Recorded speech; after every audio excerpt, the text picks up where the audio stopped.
Hello again, welcome back to Hangar 51. Today we're going to do a tutorial on setting up a throttle position verbal notification. Gee, you're thinking, well, why would I want to know what position my throttle is? Why do I want my radio to tell me that? Listen, I didn't think it was a very useful thing either until I started flying a jet and wanted to extend my flight times. You really don't pay much attention to where your throttle position is when you're flying around. But after using this, I've found it to be a very, very useful tool, and I'm going to tell you why. Not only if you've got, if you're trying to conserve battery on your something that's a high draw item like the jet. You know, listen, when you're making high-speed passes in front of you, that's when you're showing off. But when you're out at the far end of the field making your turn, you don't need to be at full throttle to make that turn. Throttle back, conserve battery. You get longer flight times, and you're not impressing anybody out there. Let's face it, if we're doing high-speed passes over the flight line at, 2 feet off the ground, we're showing off, which is what you do. I mean, that's part of the game. But you don't want to waste battery out there, out in the weeds, or out in, a quarter of a mile out to the side. So throttle back, make your turn, get set up for your high-speed pass again, and then throttle back up. You'll be surprised at how much energy that saves. And then if you're just cruising around, it's going to tell you where your throttle position is. And, if you find a nice cruise speed you like, and you happen to know that, negative 20% throttle is a nice sweet spot for that particular model, then you know to throttle back to that, and then you really increase your flight times. So it's a very useful tool. I'll tell you one more thing it's very useful for is when you're landing. You can set it up, you happen to know that at negative 50% is the sweet spot for landing with this particular model. Then you pull your throttle back to that. Of course, you can adjust it from there, but it gives you a great baseline for your final approach on landing. That, yeah, I know this plane likes to land at 50% throttle. So you put it at 50%, you get your set up, you're making your final approach, and then if the winds are higher that day, you might have to throttle up a little. If it's a dead calm day, you might throttle down a little, but it gives you a great baseline to help you make better landings, more consistent landings. So I've found this to be a very useful, very, very useful tool, and I'm going to show you how to set it up. So here's what we're going to do. First thing you're going to do, you're going to hit the menu, and then you're going to page to, now again, like it says in the title, this is the Taranis Plus with 2.0 firmware. If you're running 2.1 or higher, then this may or may not be helpful, and it may or may not be exactly the same. I have very limited access to a 2.1 radio. So if you're having trouble setting it up after watching this, you can comment at the bottom, ask me a question, but I may or may not be able to get an answer for you right away because, like I said, I have very limited access to another radio that's got 2.1 on it. So what I would suggest you do is copy my link, send a message over to Painless360. He's right here on YouTube. Great guy, super knowledgeable on the Taranis as well as other things. Ask him the question of how do I do this? How do I make my radio do this? And then give him my link. He'll go watch my video. He'll understand what you're asking, and then he'll probably make a video up for you showing you how to do it in 2.1. So there may be some differences. I'm not sure. Again, I'm a firm believer, if it ain't broke, don't fix it, so I had no interest in upgrading my software. This radio has performed perfectly right out of the box. I've never done an update on my software, on my firmware, because I had no reason to. This radio does everything I want it to do flawlessly. So that's why I haven't updated it. Some of you guys, I'm sure, agree. Some of you have probably updated yours and think you've done yourself a great service. You may change your mind after you see some of the things I'm doing with this radio, because it's very different now in 2.1, and I personally don't like it. It's much more complicated now. But that's, you'll make your own decision on that. But getting back to this, so you're going to go to the logical switch screen. I don't know what it's called on the 2.1, I forget it, but I think it's slightly different. But this is where you set up things that are going to happen automatically. And what I mean by automatically, on the conditions of the radio. You don't physically have to flip a switch. It does it, what's the word I'm looking for? Automatically is one word, but it happens electronically, by the programming you set up here. The switches go active by how you set this up here. This isn't where you make it talk, this is where you make it do something. And then we're going to go into another screen to take what this is doing and make it do something else verbally. So how I do it is, you go down here, and it doesn't matter what order this stuff is on here. It has no bearing on how it works in the radio, so it doesn't matter where you put it. The order that you put things in here has no effect on how it works. Okay, so what I've done is, on this particular one, it's L8. Now I'm going to show you why L8, you need to know L8 in a minute here. But I've got A, and A equals throttle. Okay, so A is greater than X. So when A is greater than X, throttle is greater than negative 99%. And I'm going to change that to 97%. Just to give me a little dead zone there. So when A is greater than negative 97, that's what A greater than X. A is throttle, X is negative 97. So whenever I move this throttle above off, minus 94. You saw the L8 go bold. See? Minus 93. Goes bold. Minus 97. Okay? So what that is that's when the switch goes active. So as soon as I move the throttle up past negative 97, it goes active. It turns the switch on. It flips the switch for you electronically, 96.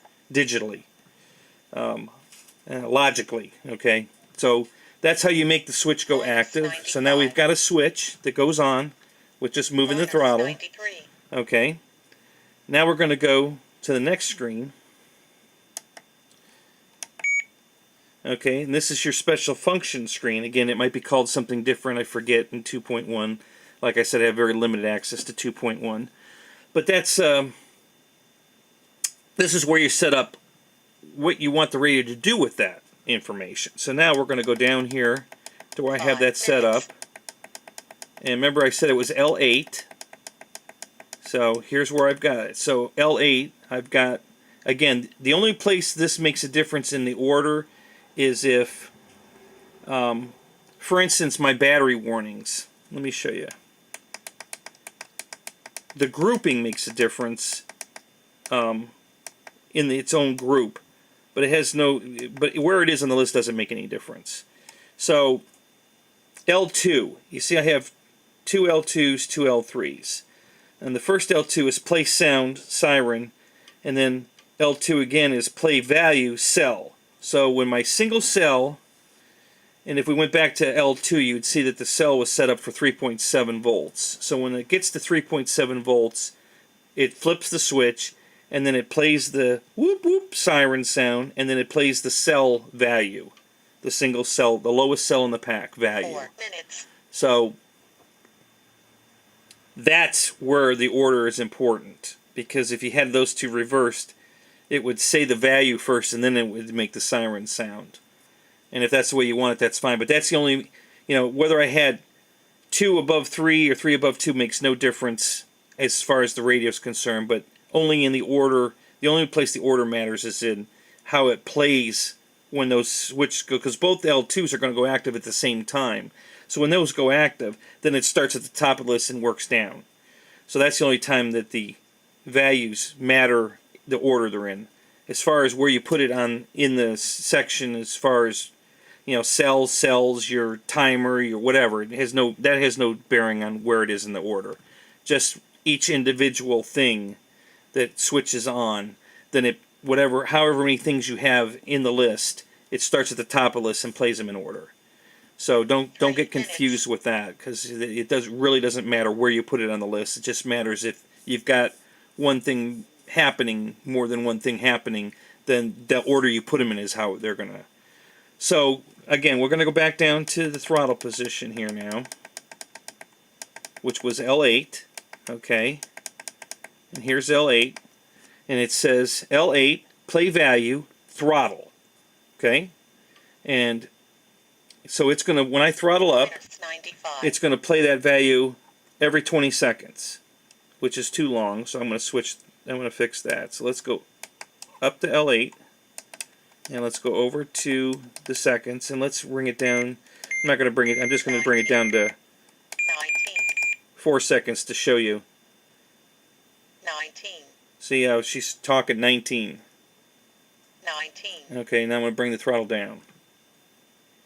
Minus 47. 2 minutes. So she's giving me my countdown on the timer, and now she's giving me throttle every 4 seconds.